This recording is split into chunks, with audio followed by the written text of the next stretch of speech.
Julian Sayin's spring game surge made one thing clear. This quarterback race is as real as Ryan Day says it is.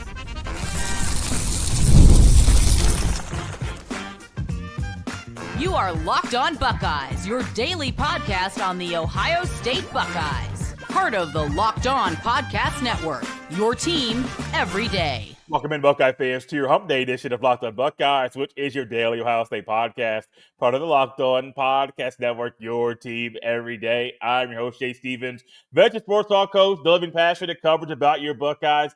And today's episode is brought to you by Monarch Money. Take control of your finances with Monarch Money. Use code LOCKEDONCollege at monarchmoney.com for 50% off your first year. During today's show, we'll discuss Ryan Day's goal when he is acquiring players from the portal, as well as some answers Ryan Day gave us about the starting offensive line. But first, this year's quarterback competition is shaping up to be one of the closest since Ryan Day has been the head coach of the Buckeyes. Julian Sayin and Kienholz have been battling all winter and all spring to earn a title of QB1. Heading into the spring game, Kienholz kind of had the upper hand over Sayin, but the spring game happened, and Sayin had that surge that he needed to get closer to earning the title of QB1. And sometimes there is some coach speak sprinkled in with Ryan Day behind the podium. But when Ryan Day says that Ohio State currently has a, quote, two-horse race, end quote, we're talking about the quarterback battle, I would 100% believe him. And I think Sayin and Kienholz both have legitimate shots of being QB1 at Ohio State in the fall. Yes, I'm not going to go any further without making a statement about who I think is going to win the title of QB1, and that's Julian Sayin. I was saying that before spring ball, during spring ball, after the spring game, I thought it was Julian Sayin. But for Ryan Day to make a comment in regards to how things were going in the spring and how they are after spring, I think it just opens our eyes to what is really going on behind the scenes or inside the Woody Hayes Athletic Center. Here's Ryan Day's quote in regards to what happened between these two quarterbacks going into spring and then after the spring game. Quote, I felt like Lincoln going into the spring game was a little bit ahead of Julian. And then I thought, if you just watch the game, Julian probably performed a little bit better than Lincoln during the spring game. And here we are. So going back through, watch the spring practices, look at the grades. They're very similar. So we'll take it into the summer and then we'll let them play, end quote. Now, that last part, when he says let them play, I had a little flashback to the 2022 season. Was it 23? The 23 season, when he let that QB battle go into the regular season, where Devin Brown and Kyle McCord had an option to both earn the title of QB1 in the first 2 weeks of the season. I hope Ryan Day learned his lesson, and I hope we don't go back to doing that thing again. But if Ryan Day decides that that's what he wants to do, that he wants to let the thing go into the regular season, you're going to hear me say some things on this show that I said back then. The Everydayers got a little glimpse of that a couple months ago. Don't do that. Don't let this thing go into the regular season, because you know who you play week one? Texas. One of them teams. And you don't want to go in there expecting to play Sayin and Kienholz and having a two-quarterback system, because that's not a recipe for success. Y'all, that's a recipe for disaster. And I have never, ever in my life been a fan of a two-quarterback system. And I don't think Ryan Day is either. I don't think you want to find a scenario where Ryan Day's like, man, we got two guys that could be QB1. They're both really, really good. So how about we just reward them and let both of them play, a la Florida when it was Chris Leak and Tim Tebow? No, absolutely not. Now, the difference is these two quarterbacks are different. Sayin is a better passer. I don't think there's any debate for that. Kienholz is more athletic. Once again, you can't debate that statement. So I do think there's a difference if you were to play two quarterbacks. But at the end of the day, that's going to hurt the rhythm of the players, hurt the rhythm of the offense, hurt the rhythm of Brian Hartline. I just don't feel like that's the right move. But Ryan Day made a very, very important statement here and talking about how he's going to go back and evaluate these two guys even when they aren't able to practice. Go back through, watch the spring practices, look at the grades. Oh, they're very similar. So we'll take it into the summer and let them play. And let them play is one of them things when you say that as a coach. Yeah, I had a flashback to 2023 that season. But right now I'm having a little bit of comfort knowing Ryan Day is not going to let this thing be decided in the spring or decided on paper. It's going to be decided on the field. And Julian Sayin and Kienholz are both going to have ample opportunities to go out there, sling it all around the yard, and prove they're the best guy to win the job. And that's it. You're going to have the backing of either of your players, of your peers, Jeremiah Smith and Carnell Tate and Max Clare. These guys want to back the quarterbacks. Trust me, these guys are real guys. Ryan Day is not trying to bring a guy into the school that has the wrong mentality or not the right guy to fit the culture in Columbus. And I believe Ryan Day currently has a great crop of players that are ideal for Ohio State to have a chance to run it back. And while having a chance to run it back is real, you have to make sure you get the quarterback position correct. There's no ifs, ands, or buts about it. You can have all the right guys on defense and have quality depth players there as well. You must, absolutely must get this right. Another area where I have a lot of comfort and trust in Ryan Day is the fact that he's been pushing the right buttons over and over and over again. It doesn't matter if it's with the hires or guys in a portal. You can't really knock any of the acquisitions Ryan Day has made. Now, you may say, Jay, there's a guy that he brought in that's a depth player. Okay, what's wrong with that? He may take a couple years for him to go on the field. Once again, what's wrong with that? You don't have to bring guys in right now that are going to be instant, immediate impact guys. You don't have to do that. Now, that's great. That's what you want to do, but you don't have to. What I would suggest Ryan Day do is to continue doing what he's been doing. Make sure you bring in guys that are quality guys, that are high character guys. Yeah, some of them may have a screw loose or a couple. Nothing wrong with that. It's football. You want guys that have a little wrong with them in the head. But also, you bring in those guys in that fit the culture and help you win now. Reese Stockdale, a walk-on receiver at former walk-on receiver at Ohio State, into the portal.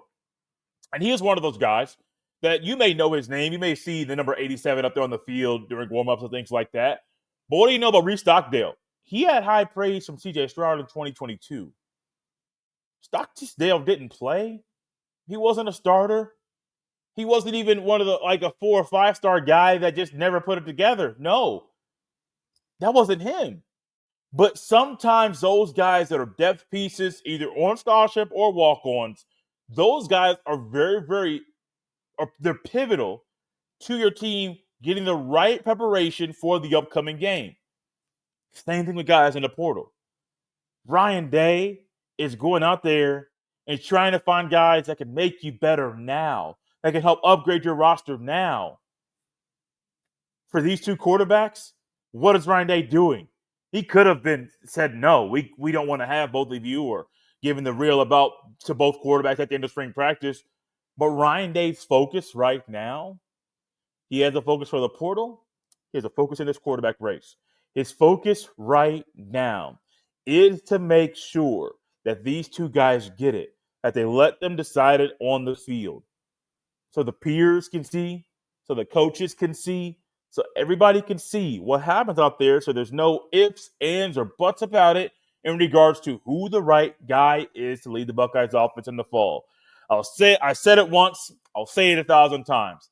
I firmly believe that Julian Sayin is going to be the starting quarterback this year. I said it before spring ball. After the spring game, he had the better command of the offense in the spring game. But I am also going to say it now. That's not to say that Kienholz doesn't have a legitimate shot to win the QB race. I just think Sayin is going to get the job done. I also think Ryan Day is going to get the job done and put the right 5 on the offensive line, on the field to start every single game. But he gave us some clarity about that.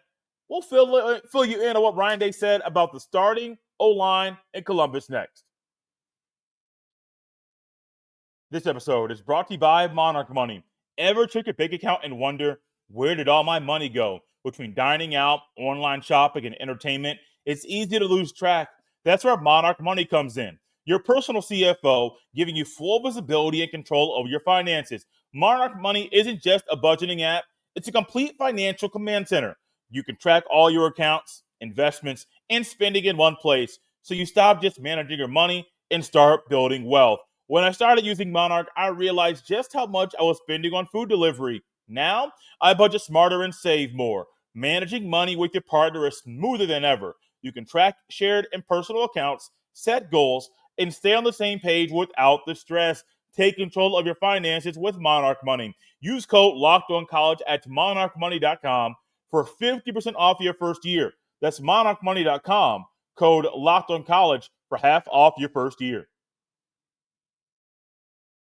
Thank y'all for tapping and Locked On Buckeyes and making this show your first listen of the day. Ohio State's offensive line this year is going to have a different look, maybe a different feel to it than it did a year ago. When multiple guys that were on the O-line last year got drafted, it's going to be a big task for Tyler Bowen, the new O-line coach, to tackle when he's trying to replace guys that are trying to make a name for himself in the National Football League. There's one guy that's kind of viewed as a Swiss Army knife for Ohio State. He could play guard. He could play tackle. He's played both in the spring. His name is Austin Siereveld. And Ryan Day was not shying away when asking about Austin Siereveld's role in the offensive line, what his role is going to be. He is going to start. Now, Ryan Day didn't say if it was going to be guard or tackle. He simply said and kept the focus with he is going to be a starter. That's the right move. I mean, Ryan Day is on the right track here. Where Ryan Day could have easily said, we're not sure what's going to happen. I want to be very, very specific with some of the things we said behind the closed doors. No, he is going to be a starter. And this is the right path for Ohio State because I firmly believe Austin Siereveld is one of your best 5 offensive linemen. Now, there's a difference between best 5 O-linemen and getting the right 5 out there. I don't only believe he's one of your best 5. I think he would be a part of the right 5. Because I'm not a fan where Ohio State a few years ago played 4 tackles and a center. Not a fan of that, putting tackles at guard. While Ohio State had double-digit wins that year, what did you find? It was a struggle at times for some of the big boys to get down low to battle with the D tackles and the 1 and 3 techniques. It's not easy at all. It's a different skill set. It's a different type of leverage. It's a different level of strength. Strength is there needed at guard and tackle. But, man, when you're right there in the midst of everything, you got a guy to your right and a guy to your left, and then a guy right there in front of you. It's a little bit different. It's a little bit different than being out there on the island at right or left tackle. And so for Siereveld to be one of them guys, to be a part of both the best 5 and the right 5, that's great. Now, here's a little illustration plan maybe for the Buckeyes moving forward. As Ryan Day specifically named some guys who made progress during spring ball, being Phillip Daniels, Tegra Shabola, Carson Hinzman, Luke Montgomery, Ethan Anwa, and Josh Padilla. I think from left to right, the starting offensive line will be Ethan Anwa at left tackle, Luke Montgomery at left guard, Hinzman at center, right guard right now for me is Tegra Shabola. Right tackle is Austin Siereveld. The only guy that I think has a shot of not starting among the other 4 outside of Siereveld that I just named is Tegra Shabola. Because there is a scenario that Josh Padilla goes to center, Carson Hinzman goes to left guard, Luke Montgomery goes to right guard, and then Siereveld goes to right tackle. Because based off the things we saw from Hinzman at left guard when he got thrown up there with a couple weeks' notice, he's a really good guard, man. And his best spot for him at the next level might be guard over center. So if you have that, and you mentioned Josh Padilla as a guy that made progress during the spring, if he is the guy linked to Julian Sayin, as Sayin may be the guy that works better with Padilla than working better with Hinzman. I don't know. As a center, you have to work with different quarterbacks. So sometimes with the quarterback, you work better with a certain center than another one, or you may work better with a certain receiver than another. That's true. So I don't know. But Siereveld, to me, is going to be either right guard or right tackle, one of the two. And I'm starting to wonder once again if Tegra's playing out of position. I know he's played guard. He was a starting guard last year, was rotating with the 3 guys in the playoff. When he came into Ohio State, it's going back a few years now, I viewed Tegra Shabola as an offensive tackle and had a shot to start down the road. They haven't fully moved him to tackle. Now, here's the tricky part. If he goes to tackle, you're behind, let's say right tackle, you're behind Siereveld.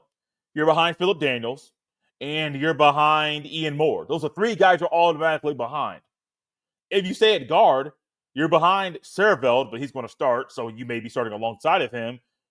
But after that, Buckeyes don't have the strongest depth there, which might be why they're trying to keep him at guard for depth purposes. And he played okay. I mean, better than some may have thought a year ago playing at guard. He played decent, honestly. And it wasn't the strongest guard Ohio State's ever seen, but first year starter with some of the injuries and some of the things that were going on behind the scenes, he didn't do the worst job we've ever seen. He actually did pretty good. I'm not going to sit here and throw dirt at the man. No, he did pretty good.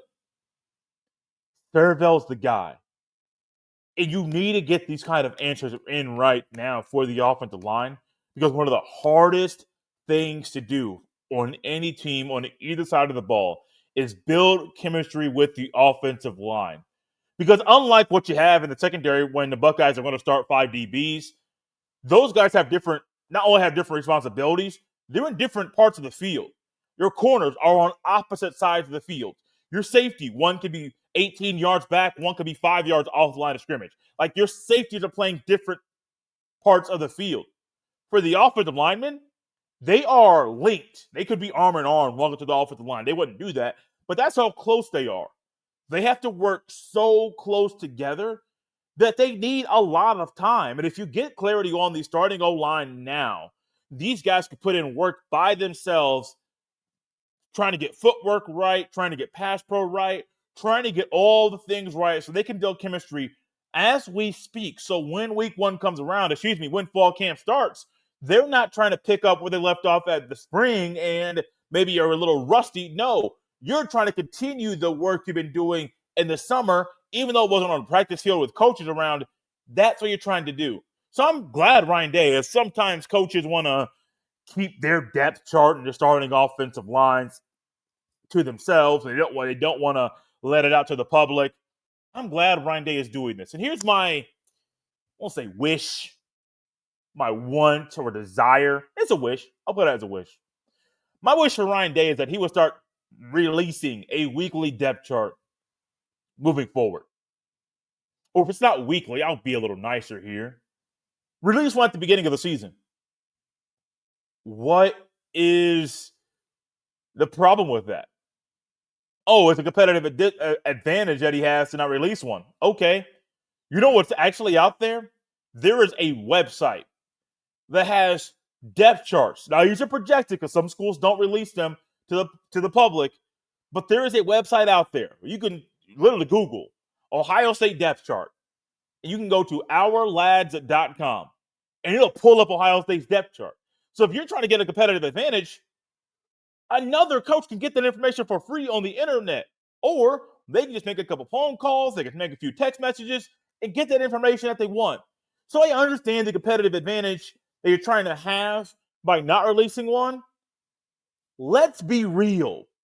Getting depth chart information, even for colleges, it's easier than you think. It takes just a couple seconds.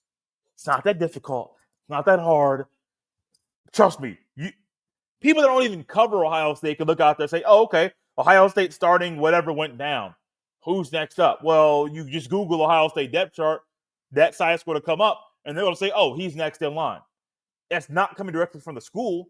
That's coming from a site who is tapping into some resources. Oh, you know what also you have? In the preseason magazines. I have been religiously getting the Athlon Sports College Football Preseason Magazine for the past few summers. And when I get it, when I open it up, it's going to have a projected starting lineup. Now, it's projected, but those are also put together based off sources and people that are working at Athlon Sports on the magazine that are out there making phone calls, sending emails, trying to get all the right information before they release this to the public. I understand the competitive advantage that it may come across that you don't release a depth chart. That information is so easy to get, even if you don't have an extensive list of sources, that almost makes too much sense to release one. Just do it. Just do it. Doesn't take long for somebody to put up a graphic out there and for it to go out. It just makes so much sense to do it. And that's my wish. For all of us, for you, I got my list on my notebook. But for you, You want information directly from Ryan Day. And that's something Ryan Day could give you. One thing Ryan Day did give us is his goal in regards to acquiring players from the portal. And his goal, once again, is the right one to have.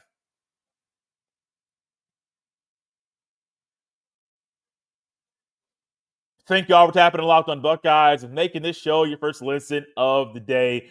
Ryan Day has been very picky when trying to get guys in the portal. He's not like an A&M previously or some other schools out there or Colorado that are trying to be the kings of the portal, acquiring 30 to 40 guys every offseason from the portal to try to boost up the talent on their team. What ends up happening with that mindset, you don't have the success that you would like. Colorado won 9 games last year, which is a massive jump from the 4 games they won the year before. So they're doing some things right, adding some guys in, but you're losing Travis Hunter, you're losing 2 of Deion Sanders' kids that were on the team. Acquiring that many guys in the portal, when you have a new quarterback, it could be a recipe for disaster. That's not Ryan Day. Ryan Day's trying to make sure that he gets guys that upgrade the roster, that are upgrades. It could be a quarterback, it could be a receiver, it could be a defensive tackle. Whatever the case may be, Ryan Day is trying to focus on making sure he brings in guys that upgrade the roster.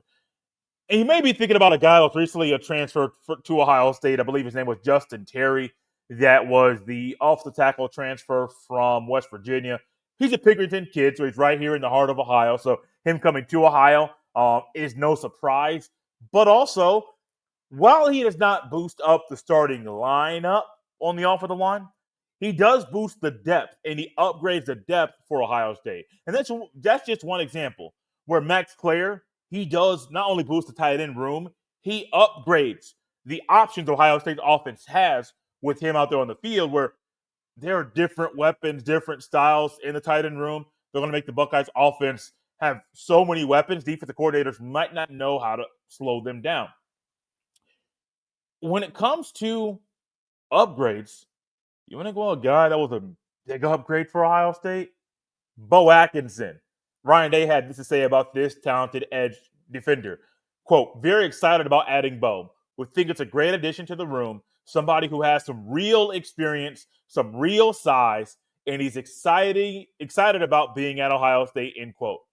The experience and the size is key. Because if you look at the defensive end room, what do you have? You have Kenyatta Jackson Jr. and Caden Curry. Size, yes. Experience, no. And if you get a guy in the portal that has both of those things already, I got to clap it up for Ryan Day, man, because Ryan Day's getting it right.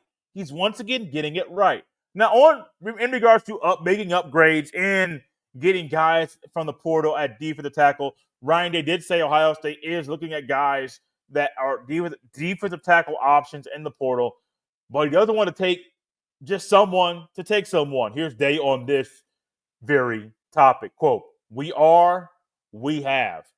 But we want to make sure that when we bring somebody in, it has to be an upgrade to what we have, end quote. Remember, that could be an experience upgrade, somebody that's more experienced than what you currently have. That could be a size upgrade, Justin Kirkland from Oklahoma State. That could be a size upgrade, a little bit different than what you currently have, a little upgrade there in the size variety. But also depth-wise.